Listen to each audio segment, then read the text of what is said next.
இத்தரையில் மெத்த அதிசயநாமம் அதை நித்தமும் தொழுபவர்க்கு ஜெயநாமம்.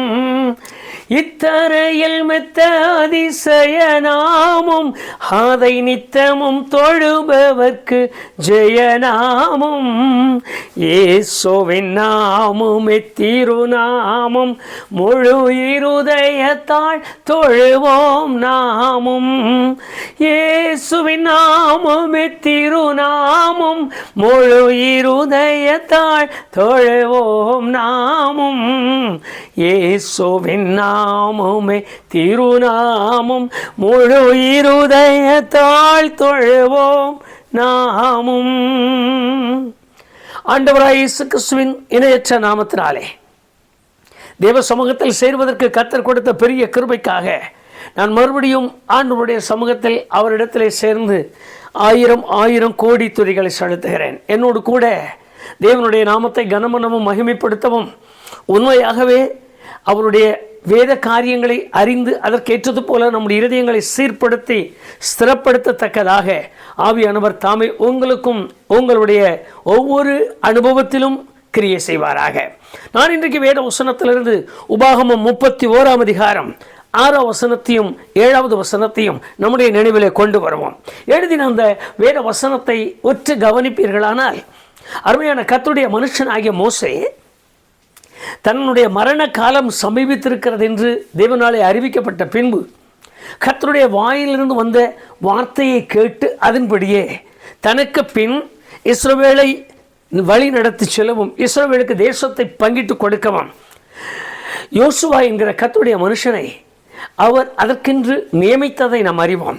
நியமித்தது மாத்திரமல்ல, அநேக காரியங்களை குறித்து யோசுவாவுக்கு அவர் ஆலோசனை கொடுத்ததையும் அறிவோம். அந்த ஆலோசனைகள் மிகவும் விசேஷித்த விதமானவைகள். அந்த ஆலோசனைகளில் ஒன்றுதான் இப்பொழுது நாம் வாசிக்கும்படியாக 31 அதிகாரம் உபாகம புஸ்தகத்தில் 6 வசனத்தையும் 7 வசனத்தையும் நம்முடைய நடுவிலே கொள்ளுவோம்.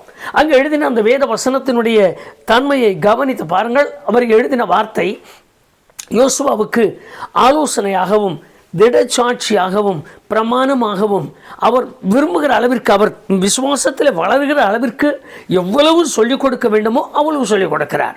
இந்த வார்த்தையினுடைய காரியம், நீ எவ்வளவும் பயப்பட வேண்டாம், நீ எவ்வளவும் திகைய வேண்டாம். இந்த வார்த்தைகளை சொல்ல பின்பு உன் தேவனாகிய கர்த்தர் உன்னை விட்டு விலகுவதும் இல்லை, உன்னை கைவிடுவதும் இல்லை என்று சொன்னார். ஒரே அதிகாரத்தில் 2 முறை அழுத்த திருத்தமாக இந்த வார்த்தைகளை அவர் சொல்லியிருக்கார். இந்த வார்த்தைகளை ஒரு நிமிஷம் நம்முடைய நினைவிற்கு கொண்டு வருவோமானால் இந்த வார்த்தைக்குள் அடங்கி இருக்கிற ஒரு ஆழமான ரகசியம் உண்டு. 2 பேர் மனம் சோர்ந்து போய் உட்கார்ந்து இருக்கிற ஒரு நேரம் நாம் வைத்துக்கொள்வோம். நாமே மனம் சோர்ந்து உட்கார்ந்து இருக்கிறோம், மனம் உடைந்து உட்கார்ந்து இருக்கிறோம், என்ன செய்வதென்று தெரியாமல் இருக்கிறோம். ஒரு மனிதன் நம்முடைய பக்கத்தில் வந்து நிற்கிறார். அவர் சொல்லுகிறார், ஒரு அவிசுவாசியான மனிதன் என்று வைப்போம். அவர் சொல்லுகிறார், என்னையா இவ்வளவு காலம் இந்த விசுவாச வாழ்க்கை, இவ்வளவு காலம் இந்த கிறிஸ்தவ வாழ்க்கை, இவ்வளவு காலம் இந்த போராட்டமுள்ள வாழ்க்கை, இவ்வளவு காலம் காலையில் எழுந்தவுடன் ஞாயிற்றுக்கிழமை ஆராதனைக்கு போகிறாய், உபவாச கூட்டம், அது மாத்திரமல்ல எத்தனை விதமான பாடுகள், எத்தனை விதமான காரியங்களை எல்லாம் கவனிக்கும்படியாக ஓட்டமும் நடையுமாய் ஓடி ஆண்டவர் ஆண்டவர் ஆண்டவர் என்று இவ்வளவாய் பங்கு கொண்டாய். ஆனால் இனி உன் ஆண்டவர் உன்னை கைவிடாமல் இருக்கிறார் என்பதற்கு என்ன அத்தாட்சி இருக்கிறது? பட்டது போதாதா?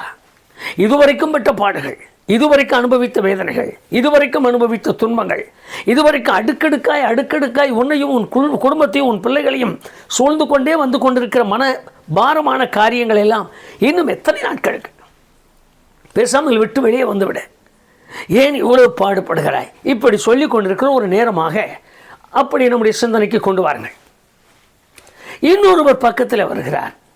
அவர் விசுவாசத்தில் தேறினவராக கர்த்தருடைய சமூகத்தை நோக்கி பார்க்கிற ஒரு மனுஷனாக, அவர் வந்த மாத்திரத்தில் அவர் சொல்லுகிறது போல எண்ணங்கள். என்னப்பா, என்னாச்சு உனக்கு? என்னாச்சு உங்கள் 2 பேத்துக்கு என்னாச்சு? விசுவாசி சொல்லுகிறார், உண்மைதான், நான் இவ்வளவு காலம் பாடுபட்டேன். இந்த அண்ணன் சொல்கிறதில்ல, இந்த அக்கா சொல்கிறதில்ல ஒரு காரியம் இருக்குது. நான் எவ்வளவு நாளைக்கு இந்த மனவேதனை, எவ்வளவு நாளைக்கு இந்த துன்பம். அவர் சொல்லும்போது பக்கத்தில் கேட்டுக்கொண்டிருந்த இந்த விசுவாசியான ஒரு மனுஷன் சொல்லுகிறது போல பாருங்கள், ஏன்பா ஆண்டவர் தான் நான் நம்பியிருந்தேன், கர்த்தர் தானே நம்பியிருந்த, அவர் மேல் தானே உன் நம்பிக்கை இருந்தது. நீ கெடுக்கிற, நீ போப்பா. எவ்வளோ பிரச்சனை வந்தாலும் சரி, அவர் உன்னை கைவிடவும் மாட்டார், அவர் உன்னை விட்டு விலகவும் மாட்டார். நீ சும்மா பெண்ணாத்திட்டு இருக்கிற, நீ எதேதோ உழைப்பிட்டு இருக்கிற, நீ எதேதோ குழம்பி போயிருக்கிற. அவர் உன்னை கைவிடவும் மாட்டார், உன்னை விட்டு விலகவும் மாட்டார். அந்த ஒரு தோரணையான காரியங்களை ஒரு நிமிஷம் உங்கள் உள்ளத்திற்குள் கொண்டு வாருங்கள், ஒரு சிந்தனைக்கு கொண்டு வாருங்கள். அந்த சிந்தனையின் காரியம் எப்படி இருக்கிறது என்று பாருங்கள். இதே தோரணை தான் அன்றைக்கு இருந்த சம்பவம். அன்றைக்கு யோசுவாவுக்கும் அன்றைக்கு மற்றவர்களுக்கும் அவர் சொல்லும் பொழுது சொல்லிக் கொடுத்தது. அவர் உன்னை கைவிட மாட்டார், அவர் உன்னை விட்டு விலக மாட்டார். என்ன போராட்டம் வந்தாலும், என்ன சோதனை வந்தாலும், என்ன வேதனை வந்தாலும், எப்படி நெருக்க வந்தாலும், என்னை கொல்வதற்கு கல்லுகளை எடுத்துக்கொண்டார்களே, அப்படிப்பட்ட ஒரு நிலைமை உனக்கு வந்தாலும், நானா இவர்களை பெற்றேன், இவர்களின் ஒரு எனக்கு ஏன் இந்த பாரம் என்று நான் அங்கலாய்த்து என் பேரையை கிறுக்கி போடும் என்று அழுதினேன். அப்படிப்பட்ட நிலை உனக்கு வந்தாலும் உன்னை கைவிடவும் மாட்டார், உன்னை விட்டு விலகவும் மாட்டார். இந்த வார்த்தையை சொல்லி அவரை தேற்றுகிறதை நாம் அறிவோம். ஏன் தேவன் கைவிட மாட்டார், விட்டு விலக மாட்டார் என்று சொன்ன பின்பு நமக்கு போராடுகிற போராட்டம், நமக்கு வருகிற வேதனைகள் தீர்ந்து போகிறதா? நம்ம அதற்கு பின்பு வருவோம். ஏன் அவர் கைவிட மாட்டார்? நீங்கள் வேத வசனத்தை வாசித்து பாருங்கள். 32வது அதிகாரம் 6வது வசனத்திற்கு உங்கள் கவனத்தை திருப்புங்கள். அங்கே எழுதியிருக்கிற அந்த வார்த்தையை மோசே சொல்கிறார். அவர் உன்னை ஆட்கொண்ட தேவன் அல்லவா? மற்றொன்று, உன்னை உண்டாக்கி உன்னை நிலைப்படுத்தின தேவன் அல்லவா? கர்த்தருக்கு மகிமை உண்டாகட்டும். என்னோடு கூட இந்த நேரத்தில் மனவேதனையில், மனப்புழுக்கத்தில், மன சங்கடத்தில், மன உளைச்சலில், வியாதியின் கொடுமை தாங்க முடியாமல், வேதனை தாங்க முடியாமல், கலக்கம் தாங்க முடியாமல், கடன் பிரச்சனை தாங்க முடியாமல், சாவதை தவிர வேறு ஒன்றும் எனக்கு தீர்வில்லை என்று எண்ணி கலங்கி கொண்டிருக்கிற கர்த்தருடைய பிள்ளைகளுக்கு நான் நினைவுபடுத்துகிற ஒரு காரியம். இந்த வேதத்தை வாசித்து பாருங்கள். வேதம் சொல்கிறது, அவர் உன்னை ஆட்கொண்ட பிதா அல்லவா? கர்த்தருக்கு மகிமையுண்டாகட்டும். அடுத்த ஒரு வேத வசனம், உன்னை உண்டாக்கி உன்னை நிலைப்படுத்தினவர் அவர் அல்லவா? அப்படி அந்த வார்த்தைகளை நம்முடைய தமிழுக்குள்ளாக, நம்முடைய பேச்சு தமிழில், நம்முடைய நடைமுறை அனுபவத்திற்குள்ளாக அப்படி கொண்டு வந்து ஒரு நிமிஷம் சிந்தனைக்கு கொண்டு பாருங்கள். உன்னை உண்டாக்கி உன்னை நிலைப்படுத்தினவர் அல்லவா? ஆம், உண்மைதான். வார்த்தைகள் ஒவ்வொன்றும் உண்மையாக தேவனுடைய ஆவியானவர் எத்தனை நேர்த்தியாய் அவைகளை உங்களுக்காக, எனக்காக எழுதி நம்முடைய கையில் கொடுத்திருக்கிறார் என்று பாருங்கள். ஆட்கொண்டவர் அல்லவா? உன்னை ஆட்கொண்டவர் அல்லவா? அவர் அல்லவா? பிதாவாகிய அவர் அல்லவா? இன்னொன்று, உன்னை உண்டாக்கி நிலைப்படுத்தினவர் அவர் அல்லவா? கொஞ்சம் தவற விட்டிருப்பாரானால் நீங்கள் வாசித்து பாருங்கள். சங்கீதம் 139:15 விசித்திர வினோதமாய் உருவாக்கப்பட்டேன் என்று எழுதியிருக்கிறது. ஆச்சரியமான வார்த்தைகள். என்னை உருவாக்கினதும், நான் உண்டாக்கப்பட்டதும், நான் தோன்றினதும், நான் மறுபடியும் தேவ சமூகத்திற்கு முன்பாக நிற்பதற்கு இவ்வளவு காரியங்களை நம்மை பேசுவதற்குரிய சிந்தனைகளை கொடுத்ததும் ஆச்சரியமானவைகள். அதிலும் விசேஷமாக தாயின் கருவிலே நான் உருக்குலைந்து போகாமல் என்னை பார்த்து என்னை வெளிப்பட பண்ணி, அதற்கு பின்பு வந்த நோய்கள், அதற்கு பின்பு வந்த போராட்டங்கள், அதற்கு பின்பு வந்த மரண ஓலங்கள், அதற்கு பின்பு வந்த எத்தனை பெரிய நெருக்கடியான நிலைமைகளில் எல்லாம் நான் அழிந்து போகாமல் என்னை காப்பாற்றி இன்றைக்கு இருக்கிறது போல என்னை நிலைப்படுத்தி வைத்திருக்கிறார். தகப்பனாக, சகோதரனாக, மகனாக, மகளாக, தாயாக, தாய்க்கு பிள்ளையாக என்னை நிலைப்படுத்தி இருக்கிறார். அவர் அல்லவா? இவ்வளவு காரியங்களை செய்த அவர் தேடி கண்டுபிடித்த இடத்தை எண்ணி பாருங்கள். 32ஆம் அதிகாரம் உபாகமம் 10வது வசனத்தில் வாசிக்கும் பொழுது, பாழான நிலம், வெறுமையான அவாந்திர வழியிலே கண்டுபிடித்தேன் என்று சொன்னார். ஒவ்வொரு காரியங்களையும் நாம் நினைவிற்கு கொண்டு வராமல் இருப்பது தான் நம்முடைய குறையாக நான் நினைக்கிறேன். அவைகளை எல்லாம் எண்ணி பாருங்கள். எங்கெல்லாம் கண்டுபிடித்து, எங்கெல்லாம் தேடி. இன்னும் வேதத்தை வாசித்து பாருங்கள். திராட்சை குலையை கண்டுபிடிக்கிறது போல கண்மலை உச்சியில் இருந்து பார்த்து கண்டுபிடித்தேன் என்று எவ்வளவு வார்த்தைகளை சொல்லி நம்முடைய அனுபவங்களை, நம்முடைய சூழ்நிலைகளை அவர் வெளிப்படுத்தினார். அது ஒரு புறத்தில் இருக்கட்டும். இப்பொழுதோ என்னை நிலைப்படுத்தினவர் என்னை எப்பொழுதும் உருவாக்கினவர் என்னை என்றைக்கும் கைவிடாமல் காக்கிறேன் என்று வாக்கு கொடுக்கிறார். உன்னை கைவிடுவதும் இல்லை, உன்னை விட்டு விலகுவதும் இல்லை. வாழ்க்கையில் சில நேரத்தில் மனிதனுடைய அனுபவத்திற்கு எட்டாததும் புத்திக்கு எட்டாததும் அறிவு கடங்காததுமான காரியங்கள் எல்லாம் நடக்கும் பொழுது திகைத்து போகிறோம். ஒரு மருத்துவர் ஒரு வியாதியை சொல்லிவிட்டானால் கலங்கி போகிறோம். ஒரு சம்பவம் நடப்பதற்கு முன்பு ஏதாகிலும் ஒரு வார்த்தை கேள்விப்படுவோமானால் பிதற்றல் ஆகிறோம். வயிற்றுக்குள்ள இருக்கிற குழந்தை இப்படித்தான் என்று ஒரு வார்த்தையை சொல்லிவிட்டால் போதும், அது ஏதோ கால் ஊனமுற்றதாக கண் ஊனமுற்றதாக இருக்கிறது என்று சொன்னாலே போதும், துடிக்கிற துடிப்புகளை பாருங்கள், பேசுகிற வார்த்தைகளை கவனியுங்கள். ஏன் ஆண்டவர் எனக்கு அதை செய்தார், ஏன் இப்படி எனக்கு கட்டளையிட்டார்? உள்ளே இருக்கும் பொழுதே வெளிப்படுவதற்கு முன்னமே நம்முடைய மனது என்ன துடிக்கிறது, நம்முடைய வார்த்தை எவ்வளவாய் பேசுகிறது, எத்தனை விசுவாசமாக இருந்தாலும் அந்த விசுவாசம் எல்லாம் பறக்க ஆரம்பித்து விடுகிறது. அந்த விசுவாசம் நம்மை விட்டு விலக ஆரம்பித்து விடுகிறது. இதுதான் இன்றைக்கு நடந்து கொண்டிருக்கிற ஒரு சம்பவம். ஆனால் வேதம் சொல்லுகிறது, நீங்கள் நியாயாதிபதிகளின் புஸ்தகம் 6ஆம் அதிகாரம் 13ஆம் வசனத்தில் கூட அருமையான ஒரு கர்த்தருடைய மனுஷன் கேட்கிறார். தேவதூதன் அவருக்கு தோன்றினார். தேவதூதன் முன்பு நிற்கிறார். நான் கர்த்தருடைய சன்னதியிலிருந்து வருகிறேன் என்று சொல்லுகிறார். கர்த்தருடைய மனுஷனே, இப்படி கர்த்தர் உன்னுடனே இருக்கிறார் என்று சொல்லுகிறார். நீங்கள் வாசித்து பாருங்கள். அங்கு அந்த மனுஷன் திருப்பி கேட்கிற கேள்வி என்ன தெரியுமா? கர்த்தர் எங்களோடு இருந்தால் இவைகள் எங்களுக்கு நேரிடுவானே. ஒரே வரியாய் முடித்து விட்டார். அவர் எங்களோடு இருந்திருந்தால் ஏன் இப்படி நடக்கிறது? இதை போலவே தான் இன்றைக்கு அநேக கர்த்தருடைய பிள்ளைகளும் கூட தங்கள் அனுபவத்தில் தங்கள் விசுவாசத்தில் முதிர்ச்சி அடைந்தோம் என்று எண்ணினாலும் போராட்டங்கள் வரும்பொழுது, உபத்திரவங்கள் வரும்பொழுது, நெருக்கங்கள் வரும்பொழுது, சங்கடமான சில சம்பவங்கள் சம்பவிக்கும் பொழுது தேவரீர் இவை அனுமதித்திருக்கிறீர், உமக்கு நன்றி என்று சொல்வதில்லை. தேவரீர் இவைகளுக்காக நான் என்ன செய்வேன், உமக்கு நன்றி என்று சொல்வதில்லை. எனக்கு விவரம் தெரிய ஒரு நடந்த சம்பவத்தை நான் உங்களுக்கு சொல்ல விரும்புகிறேன். அருமையான ஒரு கர்த்தருடைய மனுஷன் இருந்தார். அந்த காலம் உங்களுக்கு தெரியும். 25 பைசா காணிக்கை கொடுத்து விட்டால் அது ஒரு பெரிய காணிக்கையாக எண்ணுகிற ஒரு காலம். நெருக்கடியான நிலைமைகள், அவ்வளவுதான் ஊழியருடைய காரியங்கள். 25 பைசா 50 பைசா கொடுத்தால் வசதியுள்ளவர், 25 பைசா கொடுப்பார்களானால் மிகவும் கொஞ்சம் ஏழைகள். அவ்வளவு கணிக்கப்பட்ட ஒரு காலம். அந்த காலத்தில் ஒரு அருமையான கர்த்தருடைய மனுஷன் இருந்தார். ஸ்தோலித்த ஒரு மனுஷன், விசுவாசத்திலே பெயர் பெற்ற ஒரு மனிதன். அவருக்கு மனைவி இல்லை, குழந்தை மாத்திரம் ஒன்று. அவருடைய சகோதரி தான் அவருக்கு ஆகாரம் சமைத்து கொடுத்திருந்த காலம். ஒரு நாள் ஊழியத்திற்கு வெளியே சென்று வந்தார். அவருக்கு அன்றைக்கு கிடைத்தது குறைந்த வருவாய். காரணம், விசுவாசம் இல்லாத மக்களுக்கு போய் கைப்பிரதைகளை கொடுப்பார். யாராவது மனதிறங்கி கொடுத்தால்தான். விசுவாசிகள் அதிகம் என்று கண்டுபிடிக்கிறதே மிகவும் சிரமம். பிள்ளை நோய்வாய்ப்பட்டு படுத்த படுக்கையில் இருந்தார். பிள்ளைக்கு அந்த குழந்தைக்கு தேவையானதை சந்திப்பதற்கு கூட அந்த ஊழியருடைய கையில் அன்று ஒன்றும் இல்லை. கடந்து போனார். ஏதோ ஒன்று கர்த்தர் அவருக்கு சில காரியங்களை வாய்க்க செய்திருக்கிறார். அந்த சமயத்தில் உங்களுக்கு தெரியும், ஒரு பன்னும் ஒரு டீயும் அந்த கையில் வாங்கி கொண்டு வந்தார். பிள்ளைக்கு பார்க்கலாம், பிள்ளையினுடைய நிலைமை பார்க்க வேண்டுமே என்கிற ஆசையோடு ஊழியத்தை முடித்து திரும்பினார். வீட்டுக்கு வந்தார். பிள்ளை பார்த்தார். பிள்ளை இறந்து போயிருந்தது. தங்கை அழைத்தார். குழந்தை இறந்து விட்டது, அழுக வேண்டாம், கர்த்தர் கொடுத்தார், கர்த்தர் எடுத்தார், கர்த்தருக்கு ஸ்தோத்திரம் என்று சொல்லி பிள்ளையை படுக்க வைத்தார்.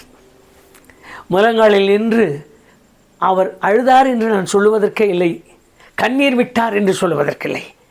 அவர் ஒரே ஒரு வார்த்தை சொல்லி ஜெபித்தார். ஆண்டவரே, இது ஒன்றுதான் எனக்கு காவலுக்கு, என்னை பாதுகாப்பதற்கு, எனக்கு ஆதரவுக்கு இருந்தது. உமக்கு வேண்டுமானால் அதை வேண்டும் என்று என்கிட்ட சொல்லாமலே நீங்கள் எடுத்துக்கொண்டீங்க. என்கிட்ட கேட்டிருந்தால் நானே கொடுத்துருப்பில்ல. இப்போ எனக்கு பிள்ளை வேணும் கொடுங்கனார். பிள்ளையை தட்டி எழுப்பினார். பிள்ளை எழுந்து உட்கார்ந்தது. கர்த்தருக்கு மகிமை உண்டாகட்டும். சம்பவங்கள் நடந்தவைகள் என்றால் படித்தாயா கேட்டாயா இல்லை, நாங்கள் சிறியவர்களாக இருக்கும்பொழுது இவைகள் நடந்த சம்பவம். கொஞ்ச நேரம் ஆனது. நன்றி சொல்லும்படி கண்களை மூடினார். தேவ சத்தத்தை கேட்டார். எனக்கு தேவை, கொடுக்க முடியுமா? அவர் ஜெபித்து கொண்டிருக்கும் பொழுதே திடீர் என்று, ஆண்டவரே நீர் எப்பொழுது என்றாலும் எடுத்துக்கொள்ளுங்கள், உடனுக்குடன் அந்த குழந்தை அப்படியே சாய்ந்தது, செத்து போனது. அருமையான கர்த்தருடைய பிள்ளைகளே, வேதத்தில் எழுதியிருக்கிற வார்த்தைகளை கொஞ்சம் நாம் நிதானிக்க தொடங்கினால் அவைகளின் மேன்மை வரும். கர்த்தர் எங்களோடு இருந்தால் இவைகள் எல்லாம் எங்களுக்கு நேரிடுவானே. கேள்வி கேட்கிறார் அந்த கர்த்தருடைய மனுஷன். ஆனால் அவருடைய வார்த்தை அடுத்து சொல்லுகிறது, நான் உன்னை ஆட்கொண்ட பிதா அல்லவா, நான் உன்னை உண்டாக்கி நிலைப்படுத்தின தேவன் அல்லவா. அப்படி இருக்க நான் உன்னை விட்டு விலகுவதும் இல்லை, உன்னை கைவிடுவதும் இல்லை. அதற்காகத்தான் நான் உன்னை தெரிந்து கொண்டேன். நீங்கள் வேத வசனத்தில் வாசித்து பாருங்கள். நான் 2 காரியங்களை உங்கள் நினைவிற்கு கொண்டு வருகிறேன். மிகவும் அதிகமாய் நான் சிந்திக்க வேண்டிய, யோசிக்க வேண்டிய ஒரு அருமையான மகள், ஒரு அருமையான தாய் உண்டு.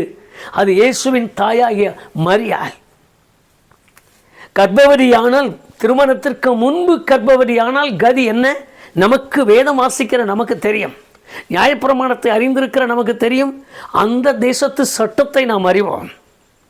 வைராக்கியம் நிறைந்த யூத குலத்தை சேர்ந்த அருமையான பிள்ளைதான், அருமையான மகள்தான், பரிசுத்தமாய் காத்து கொண்டவள் தான். வேதத்தில் எழுதியிருக்கிறது, பரிசுத்தமாய் தன்னை வாழ வைக்க வேண்டும் என்று விரும்பின தேவனாலே தெரிந்து கொள்ளப்பட்ட ஒரு தாய். கன்னிகை கர்ப்பவதியாகி ஒரு குமாரனை பெறுவாய் என்று சொன்ன உடனே குறிக்கப்பட்ட ஒரு தாய். நீங்கள் வேதத்தை வாசித்து பாருங்கள். ஆதியாகமத்தில் எழுதிப்பட்ட அந்த வேத வசனம், ஸ்திரீயின் வித்து உன் தலையை நசுக்கும் என்று சொன்ன உடனே குறிக்கப்பட்ட ஒரு மகளாய் இருக்கலாம். இப்படிப்பட்ட ஒரு மகள், ஒரு கன்னி பெண்ணாய் இருக்கிற காலத்தில் தேவனாலே தெரிந்து கொள்ளப்பட்டார், கர்ப்பவதியாய் மாறினார். போராட்டம் நிறைந்த வாழ்க்கை. எப்படி வாழ்ந்திருக்க முடியும்? யார் முகத்தை பார்த்திருக்க முடியும்? 1 மாதம் 2 மாதம் தன்னை மறைக்கலாம், ஒழிக்கலாம். 6 மாதம் ஆகும் பொழுது தானே இன்னார் என்று அவளுடைய சரீரமே அவளை காட்டி கொடுக்கும். எங்கு போனாலும் அதை மறைக்க முடியாது. சொல்லுவார்கள், பட்ட கடனையும் பெற்ற பிள்ளை எங்கு போய் மறைப்பதென்று. மறைக்க முடியாத ஒன்று தேவன் தன்மேல் வைத்து விட்டார், தனக்கு அடையாளமாக்கி வைத்திருக்கிறார். அதுவும் தனக்கு முன்னே வைத்திருக்கிறார், இன்னும் சொன்ன போனால் தன் கண் எதிரே வைத்திருக்கிறார். இதை சுமந்து கொண்டு போகிற ஒரு தாய். வேதத்தை வாசித்து பாருங்கள். வேதம் சொல்லுகிறது, உன்னை கைவிடுவதும் இல்லை, உன்னை விட்டு விலகுவதும் இல்லை. ஒரு புறத்தில் புருஷன் வீடு, மற்றொரு புறத்தில் தன் தாய் தகப்பன் வீடு, தன் பிறந்த வீடு, இன்னும் ஒன்று நான் புகுந்து போகிற வீடு, தான் வாழ வேண்டிய ஒரு வீடு, தான் வாழ்ந்து கொண்டிருக்கிற வீடு. 2 இடத்துக்கும் அவமானமும் பங்கமுமான ஒரு காரியம் மாத்திரமல்ல, கேள்விப்படுகிற அவ்வளவு பேருக்கும் கேவலமான ஒரு காரியமாக தேசத்துக்குள்ளாக எண்ணப்படுகிற ஒரு காரியம்தான். ஆனால் கல்லெறிந்து கொல்லப்பட வேண்டிய ஒரு மகள் தன் வயிற்றிலே சுமந்த பிள்ளையை, முதற் பேரான குமாரனை பெற்றெடுக்கும் காலம் வரைக்கும் கல்லெறிக்கு காப்பாற்றப்பட்டது, கண்ணடிக்கு காப்பாற்றப்பட்டது, கேவலமான வார்த்தைக்கு காப்பாற்றப்பட்டது, அவதூறான வார்த்தைகளை சொல்லுவதற்கு தன்னை மறைத்து காக்கப்பட்ட நிலைமைகளை எல்லாம் ஒரு நிமிஷம் கண்களுக்கு முன்பு எண்ணி பாருங்கள். வேதம் சொல்லுகிறது, நான் ஒரு காரியத்தை திட்டமாய் சொல்ல முடியும், அவருடைய வார்த்தையிலும் அவருடைய செயல்பாட்டிலும் என்றென்றைக்கும் முரண்பாடே வராது. இன்னும் ஒன்று சுருக்கமாய் சொல்லுகிறேன், ஒரு காரியத்தை அவர் செய்வார், ஆனால் தவறாய் ஒரு காரியத்தையும் செய்ய மாட்டார். இன்னொன்று தீர்க்கமாய் சொல்ல முடியும், அவர் செய்வதில் ஒரு நாளும் தவறு காணப்படாது. ஆகவேதான் இந்த வேதத்தை கையில் எடுத்திருக்கிறோம், ஆகவேதான் இந்த வேதத்தை பறைசாற்றுகிறோம், ஆகவேதான் இந்த வேதத்தில் சொல்லுகிற யெகோவா தேவனை இன்றைக்கு வரைக்கும் சுமந்து கொண்டே போகிறோம். ஆகவேதான் தேவனுடைய குமாரனாய் இயேசு கிறிஸ்துவை தோளிலே சுமந்தவர்களாக, சரீரத்தை அடையாளமாய் மாற்றிக்கொண்டவர்களாக நாம் தெரிகிறோம். ஏன்? அவர் அருளின பரிசுத்த ஆவிக்குள்ளாக நிறைந்தவர்களாக, அநேகருக்கு அடையாளமாய், அநேகருக்கு அற்புதமாய் இன்று வரைக்கும் நான் வாழ்வதற்கு காரணம் என்ன தெரியுமா? அவர் சொன்னால் சொன்னதுதான். அவர் சொல்லுகிறார், உன்னை கைவிடுவதும் இல்லை, உன்னை விட்டு விலகுவதும் இல்லை. ஒரே ஒரு வார்த்தையில் அதை சொல்லிவிட்டார். ஆனால் நீ கலங்க வேண்டாம், நீ பயப்பட வேண்டாம். மரியாள்மா உயிரோடு இருப்பார்களானால் இன்றைக்கு நம்முடைய நடுவிலே அவர் எழுந்தருளி ஒரு காரியத்தை சொல்லுகிற காரியம் இருக்குமானால் எப்படி என்று கேட்டு பாருங்கள். வாழ்ந்த விதம் வித்தியாசமாக இருக்கும். எங்கே வெளியே வந்துடுவார்கள், எப்படி வெளியே வந்திருப்பார்கள், எப்படி தண்ணீர் சுமக்க போயிருப்பார்கள், எப்படி கடைவீதி பக்கம் போயிருப்பார்கள், எந்த இடத்தில் மறைந்து வாழ்ந்திருப்பார்கள், யாருக்கு தெரியாமல் எப்படி இருந்திருக்க முடியும்? ஆனால் கைவிடாத ஒருவர் தன்னோடு இருக்கிறார் என்கிற நம்பிக்கையில், தன்மேல் இந்த தேசத்தில் வீசுகிற ஒரு கல்லும் விழாது என்கிற நம்பிக்கையில், தன்னை ஒரு விபச்சாரியாக, தன்னை ஒரு வேசித்தனக்காரியாக இந்த உலகம் தீர்த்து என்னை குற்றவாளியாய் மாற்றாது என்கிற ஒரு ஆழமான சிந்தையோடு கூட வாழத் தொடங்கினார்கள். அருமையான கர்த்தருடைய பிள்ளையே, உபத்திரவம் தான், நெருக்கம், போராட்டம் தான். நான் ஏன் இன்னொரு காரியத்தை நம்முடைய நினைவிற்கு கொண்டு வரலாம். மிகவும் நேர்த்தியான ஒரு அனுபவம் எஸ்தரின் புஸ்தகத்தில் நீங்கள் வாசித்து பார்ப்பீர்களானால் நேர்த்தியாக இருக்கும். 3ஆம் அதிகாரம் 5வது வசனத்தில் வாசித்து பாருங்கள். மொர்தெகாய் என்கிற ஒரு மனுஷனை குறித்து ஆமானை குறித்தும் எழுதியிருக்கிறது. ஆமானை குறித்து எழுதும்பொழுது ஒரு வார்த்தை நேர்த்தியாக எழுதியிருக்கிறது. மொர்தெகாய் தன்னை வணங்காததும் தன்னை பணிந்து கொள்ளாததும் கண்டு மூர்க்க வெறி கொண்டவனாய் போனானா. இன்னும் 7ஆம் அதிகாரம் 10ஆம் வசனத்தில் நீங்கள் அப்படியே கொஞ்சம் நம்முடைய நினைவிற்காக கொண்டு போங்க. அந்த வேத வசனத்தை வாசித்து பாருங்கள். அங்கே எழுதியிருக்கிற அந்த வேத வசனம் இன்னும் நேர்த்தியானது. கர்த்தருக்கு மகிமை உண்டாகட்டும். ஆமான் மொர்தெகாயை தொலைச்சு போடாமல், மொர்தெகாயை அழித்து விடாமல் எனக்கு தூக்கமே வராது, நான் நிம்மதியாக இருக்க மாட்டேன். ஒரு பெரிய தூக்கு மரத்தை செய்து கொண்டிருக்கிறான் ஆமான்.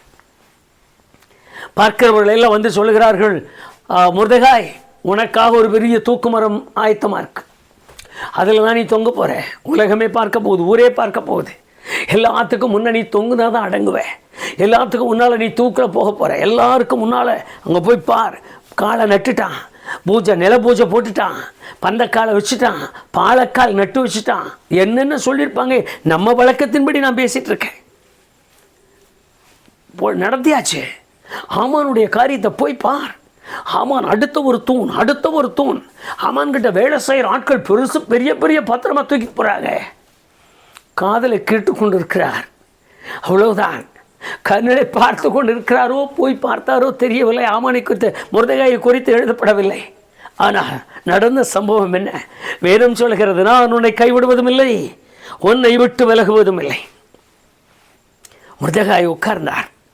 வேதம் சொல்லுகிறது, வேதத்தில் எழுதியிருக்கிறது, நான் என் தேவனாய் கர்த்தரை நம்பி இருக்கிறேன், என்னை கைவிடவும் மாட்டார், என்னை விட்டு விலகவும் மாட்டார், நான் அவருடைய முகத்தை பார்க்கிறவன் என்று மொர்தெகாய் ஒரே நிலையில் உட்கார்ந்தார்.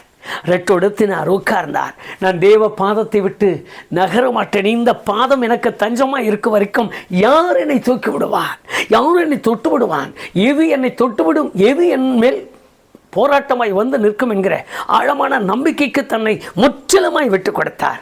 நடந்த சம்பவம் உங்களுக்கு தெரியும், நடந்த எல்லாமே நமக்கு தெரியும். கர்த்தருக்கு மகிமை உண்டாகட்டும்.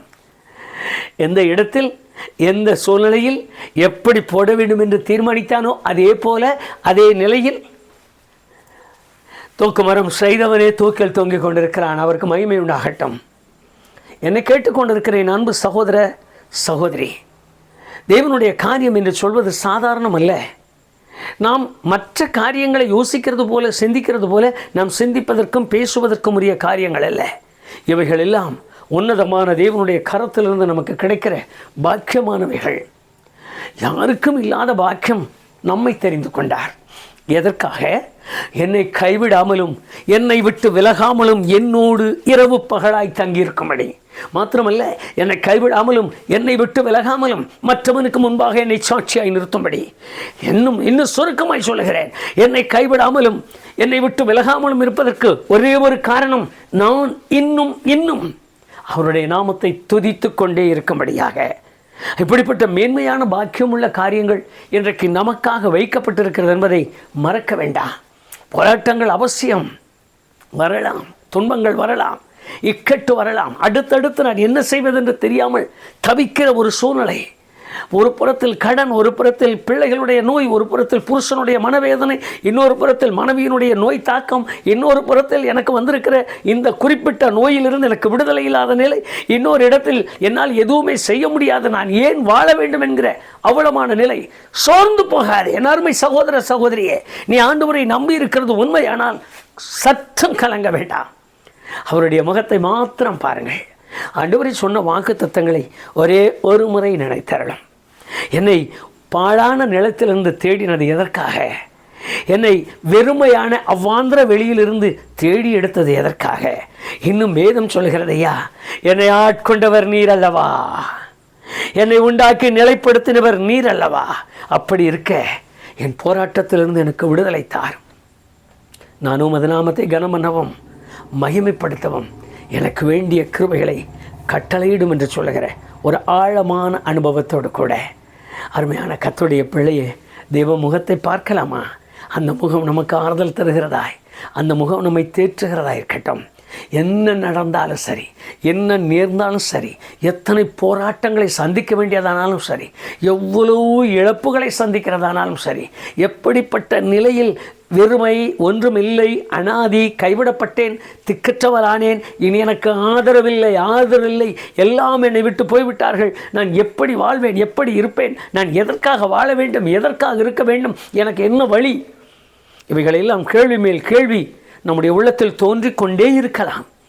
ஆனால் எல்லா கேள்விகளுக்கும் ஒரே ஒரு பதில் கொடுத்து ஆதரிக்கிற ஒருவர் உனக்காக, உங்களுக்காகவும் எனக்காகவும் வானாதி வானங்களை விட்டு இந்த பூமிக்கு மனுஷ அவதாரமாக இறங்கினார். எபிரேயரின் புஸ்தகத்தில் நீங்கள் வாசிக்கும் பொழுது நேர்த்தியான சம்பவம். பிள்ளைகள் மாம்சத்தையும் இரத்தத்தையும் உடையவராயிருக்க அவரும் நம்மை போல அப்படி மாறினாராம்.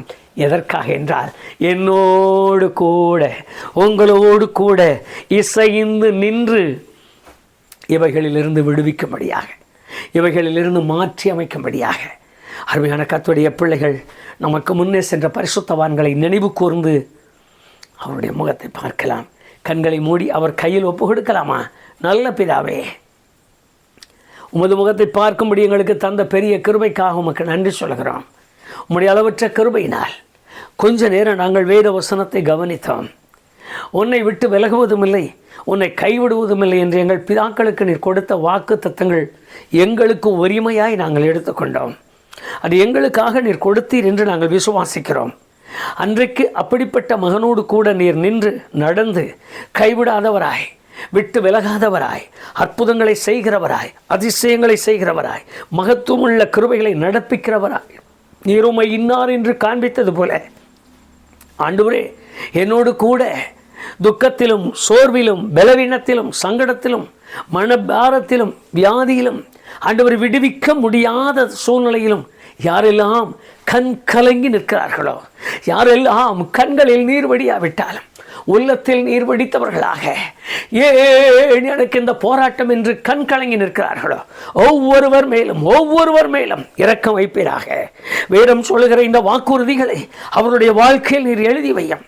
வேதம் சொல்லுகிற இந்த வாக்குத்தத்தங்களை அவருடைய வாழ்க்கைக்கு நீர் சொந்தமாக்கித்தார். அவர்களை உண்டாக்கினது நீர் அல்லவா? அவர்களை உண்டாக்கி நிலைப்படுத்தினது நீர் அல்லவா? வேதம் சொல்லுகிறது, ஐயா, அவர்களை ஆட்கொண்டவர் பிதாவாகிய நீர் அல்லவா என்று எழுதின அந்த வார்த்தையை நாங்கள் இப்பொழுதும் நினைவு கூறுகிறோம். நீர் உண்டாக்கி, நீர் இந்த பூமியிலே நிலைப்படுத்தி இந்த பூமியில வாழ வேண்டும் என்று உம்முடைய பிள்ளைகளை நீர் அனுப்பி வைத்திருக்கிறீர். அவருடைய மன போராட்டங்கள், அவருடைய மனதின் கலக்கங்கள், அவருடைய மனதின் உள்ள பாரங்கள் எல்லாம் இந்த நிமிஷத்தோடு அவர்களை விட்டு நீங்கும்படி செய்வீராக. ஒரு வல்லமை அவர்கள் மேல் இறங்கட்டும், ஒரு மகிமை அவர்களை சூழ்ந்து கொள்ளட்டும். அவர்கள் உள்ளத்தில் இருக்கிற ஐயப்பாடுகள், அவர்கள் உள்ளத்தில் இருக்கிற ஆண்டவரே நான் என்ன செய்வேன் என்ற கேள்விக்கு பதில் நீராய் மாறும்படியாக ஜெபிக்கிறேன். அவர்கள் இருக்கிற இடத்தில் அவர்களை ஆறுதல் படுத்தும். இந்த வார்த்தைகள் மாத்திரமல்ல, எங்களுடைய அருமையான உம்முடைய தாயாகிய மரியாள் அவர்கள் அடைந்த அந்த துயரத்தை, அவர்கள் பெற்றுக்கொண்ட அந்த வேதனையான காலங்களை எங்களுடைய சிந்தனைக்கு நாங்கள் கொண்டு வரவும், கைவிடாத தேவன் அவர்களை காப்பாற்றின விதம், ஆண்டவரே, எங்கள் முற்பிதாக்கள் ஆகிய மொர்தெகாய், எங்கள் முற்பிதாக்களாய் எல்லாவற்றையும் இழந்து உமக்காக வந்த ஒவ்வொருவரையும் நாங்கள் மனதிலே கொண்டு வந்து அவைகளை எங்கள் நினைவிற்கு முன்பாக நிறுத்தி நாங்கள் நோக்கி பார்க்கிற உள்ளத்தை எங்களுக்கு தாரும். மன உளைச்சல் மாறட்டும், மன போராட்டங்கள் தீரட்டும், எல்லாவற்றிலிருந்து விடுதலையாக்கும். உம்முடைய ஆசீர்வாதம் உம்முடைய பிள்ளைகளை நிரந்தரமாய் தாங்கட்டும். ஆசீர்வதிக்கவே ஆசீர்வதியும். ஒரு இனம் தெரியாத மகிழ்ச்சி, தெய்வீக சமாதானம் உள்ளத்தை ஆட்கொள்ளட்டும். இயேசு கிறிஸ்துவின் நாமத்தினாலே தாழ்மையாய் ஜெபிக்கிறேன் பிதாவே, ஆமென், ஆமென். உங்களை ஆட்கொண்டவரும் உண்டாக்கி நிலைநிறுத்தினவருமாகிய பிதாவாகிய தேவன் கைவிடாதவராய் உங்கள் இருதயங்களை சமாதானத்தால் நிறைத்து காத்துக்கொள்வாராக. ஆமென், ஆமென்.